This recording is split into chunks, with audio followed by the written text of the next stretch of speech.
일본 자민당 인사들이 이시바 총리 물러나라고 요구하고 이시바 총리는 거부하는 상황이 매일같이 반복되고 있습니다. 출범한 지 1년도 안 된 이시바 정권이 참의원 선거 이후 사면 초과에 몰린 겁니다. 문준모 도쿄특파원을 연결해 선거 후폭풍에 대해 알아보겠습니다. 문준모 특파원, 참의원 선거 얘기하기 전에 일본 정가 초미의 관심, 이시바 총리 거취 문제에 대해서 알아보죠. 물러나라, 못 물러난다, 이런 공방이 이어지고 있는데 지금 상황 간략하게 정리해 주세요. 네, 선거 직후 일주일이 선거 때보다 드라마틱했습니다. 21일 선거 패배가 확정되면서 당 내부에서는 총리 사임이 불가피할 거란 얘기가 이미 나왔었는데요. 그런데 선거 직후 이시바 총리는 미일 관세 협상을 마무리하기 위해서라도 지금 내려올 수 없다는 의사를 밝혔습니다. 그래도 사임이 불가피하지 않겠냐 하는 게 전반적인 분위기였습니다. 그런데 선거일 사흘 후에 관세 협상이 타결됐다는 소식이 나오면서 분위기 반전이 있을까 했는데 요미우리 등 보수 언론을 중심으로 이시바 총리가 이르면 이달 내에 길어도 8월 안에는 사임할 결심을 이미 했다, 이렇게 속보를 내고 호의까지 발행을 했었습니다. 그런데 여기에 이시바 총리가 바로 사실무근이라고 반박을 했고요. 이시바 총리가 이렇게 버티니까 당내에서는 파벌 세력 중심으로 총리 교체 목소리가 높아지고 있는 상황입니다. 반대로 당 밖에서는 이시바 총리 지키자, 이런 목소리도 나오고 있습니다. 한마디로 한치 앞을 알 수 없는 상황입니다. 그러니까 정리를 해보면 참의원 선거에서 졌으니 책임져라 이러면서 사퇴론이 분출했고, 선거 사흘 뒤에 미일 관세 협상이 타결되면서 상황이 반전될 수도 있겠구나 싶었는데 그게 아니라는 설명이잖아요. 일본이 선방했는데 왜 이시바 총리가 궁지에 몰리는 겁니까? 네, 협상 타결 소식을 전하는 이시바 총리 얼굴이 굉장히 밝아서 여기서 제가 봤을 때도 당내 분위기가 달라질 수 있겠다, 이렇게 생각을 했는데 그게 아니었습니다. 아까 말씀드린 대로 이시바 총리가 지금 내려올 수 없다고 했던 가장 큰 이유가 관세 협상을 마무리해야 한다는 거였거든요. 근데 퇴진을 주장하는 쪽에서는 본인이 내세웠던 명분이 해소됐으니까 총리직에 더 있을 이유가 없다면서 오히려 즉각 사임을 촉구하고 있습니다. 하지만 이시바 총리 측은 관세 협상에 구체적인 조율이 남았고 업계 지원 방안을 포함해서 총리로서 해야 할 일이 여전히 많다면서 버티는 중이고요. 이시바 총리 측도 나름 이렇게 입장이 강경해서 앞으로 어떻게 될지는 좀 더 지켜봐야 할 것 같습니다. 그러면 지난 20일 치러진 참의원 선거 얘기로 돌아가서 궁금한 것들을 하나하나 풀어보죠. 참의원이 뭔지부터 설명이 필요할 것 같은데요. 일본 국회는 우리와 달리 의회가 2개 있는 거죠? 네, 그렇습니다. 참의원과 중의원 2개가 있는데요. 기본적으로 국회 운영의 중심은 중의원이라고 보시면 됩니다. 중의원은 우선적으로 총리 인선권을 갖습니다. 또 국회 예산 편성권, 조약 비준권도 중의원만 갖고 있습니다. 참의원은 이 중의원을 견제하는 게 본래 목적입니다. 그 참의원의 참자도 중의원 논의에 참여한다는 뜻이고요. 그래서 참의원은 아까 얘기한 총리 인선권, 예산 편성권, 조약 비준권, 이 3가지를 제외한 모든 법안에 대한 사실상의 비토권을 갖고 있습니다. 중의원에서 통과된 법안을 참의원이 부결시키면 중의원이 이를 다시 가결시키기 위해서는 3분의 2 이상의 찬성이 있어야 하는데요. 이건 일본 정치에서 현실적으로 불가능한 숫자라서 여당이라도 연립을 해야 하는 상황이 자주 일어납니다. 지금은 자민당과 공명당이 연립 여당을 이루고 있습니다. 설명대로라면 총리를 뽑는 건 참의원이 아니고 중의원인데 왜 참의원 선거 패배로 총리 입지가 흔들리는 거죠? 네, 지난해 10월에 먼저 중의원 선거가 있었는데 이때도 여당이 과반이 안 됐습니다. 그래도 그때는 이시바 총리가 10월 1일부터 임기를 시작했기 때문에 총리 탓은 할 수 없었던 겁니다. 그런데 지난 6월에 도쿄 도의회 선거에서 자민당이 역대 최저 의석으로 참패를 했거든요. 그래도 그건 도쿄에 한정된 선거였으니까 전국 선거인 이번 참의원 선거를 한번 두고 보자 했던 겁니다. 이시바 총리는 참의원 선거를 앞두고 과반 달성을 목표로 내세웠는데요. 근데 결과는 참패였습니다. 연립여당은 모두 47석을 확보해서 78석을 얻은 야당에 크게 뒤졌고 전체 의석으로도 122석에 그쳐서 절반이 안 됐습니다. 자민당 중심의 여당이 중의원과 참의원 모두 소수 여당으로 전락한 건 1955년 창당 이후에 처음이라고 합니다. 참의원 선거 참패로 총리가 물러난 전례가 2번 있는데 1998년에 하시모토 류타로 총리가 선거 이튿날 퇴진 의사를 표명했고요. 2007년 아베 신조 총리도 선거 2달 뒤에 물러났었습니다.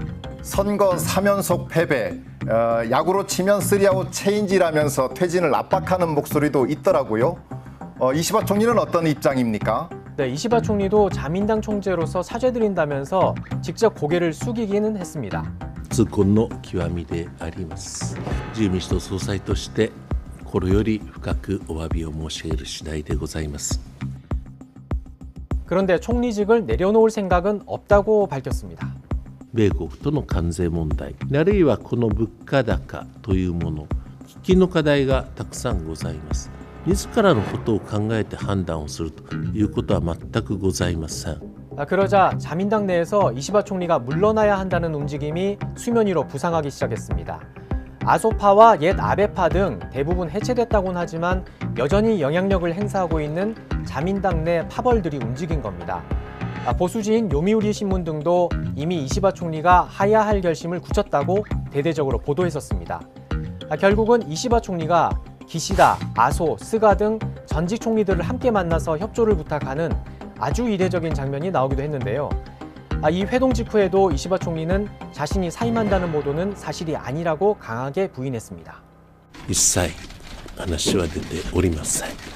一部にそのような報道がございますが、私はそのような発言をしたことは一度もございません。 이시바 총리가 지한 팔아서 우리 정부도 관심이 많을 텐데요. 만일 이시바 총리가 물러나면 후임으로 누가 거론되고 있습니까? 네, 일본 언론에서도 그 포스트 이시바로 거론되는 이 면면을 보면요. 먼저 자민당 내에서 다카이치 사나에 전 경제안보상이 꼽힙니다. 지난해 이시바와도 총리 자리를 놓고 끝까지 다퉜는데요. 아베 신조 전 총리의 후계자로 꼽히는 강성 우파 정치인입니다. 총리가 되면 한국이 독도의 구조물을 못 만들게 하겠다는 등의 발언으로 여러 차례 논란을 일으킨 적이 있습니다. 또 이번에 쌀값 문제에서 성과를 낸 고이즈미 신지로 농림상도 유력 후보인데요. 한일 관계에서는 어떤 생각을 가지고 있는지 제대로 알려진 게 없습니다. 만에 하나 야권 주도로 정권이 교체될 경우에는 노다, 입헌 민주당 대표도 거론되는데 민주당 정권에서 총리를 지냈을 때 당시 이명박 대통령과 과거사 문제를 놓고 여러 차례 공개적으로 갈등을 빚은 바 있습니다. 이런 차기 총리 후보보다는 이시바 현 총리가 더 낫다는 목소리가 일본 내에서도 나오는데요. 이시바 총리 그만두지 말라는 해시태그 달기 운동에서 출발해서 실제로 관저 앞에서 이시바를 지키자며 자발적인 시위가 벌어지기도 했습니다. 이번 선거에서 주목해야 할 게 일본 정치판도 자체가 우경화된다는 점인데요. 참정당이라는 정당이 돌풍을 일으켰다고 봐도 되는 거죠? 네, 그렇습니다. 사실 자민당이 선거에서 참패한 배경이라고도 볼 수 있는데요. 아까 말씀하신 대로 대표적인 게 우익정당의 급부상입니다. 1, 2, 3세다! 그 선봉은 2020년 창당한 참정당이라고 볼 수 있고요. 3년 전 참의원 선거에서 비례대표 1명만 당선이 됐는데 이번 선거에서 무려 14명을 추가로 확보해서 의원 15명을 거느린 정당이 됐습니다.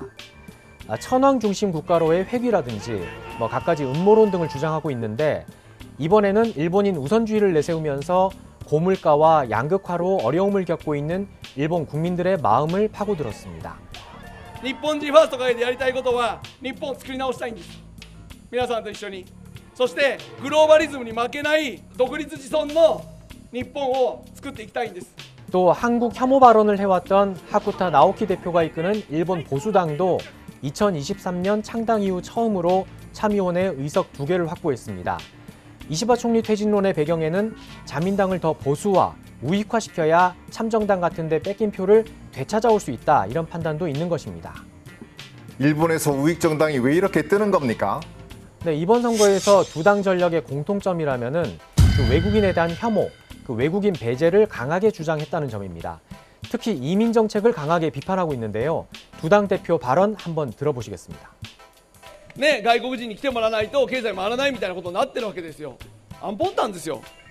外国人問題だけはね、これはね、ある一定超えて日本社会が完全に壊れてしまう、あるいはもう日本社会がやっぱり現在のヨーロッパのようになってしまったら、もうね、その時にはどんな政策を用いても日本はもう元に戻らないんです。 네, 실제로는 고령화로 노동력이 부족해지고 세금 낼 사람이 줄어드니까 일본의 필요 때문에 이민 정책을 펴고 있는 건데 마치 외국인들이 일본인 것을 가로채고 해를 끼치는 것처럼 주장을 하는 거죠.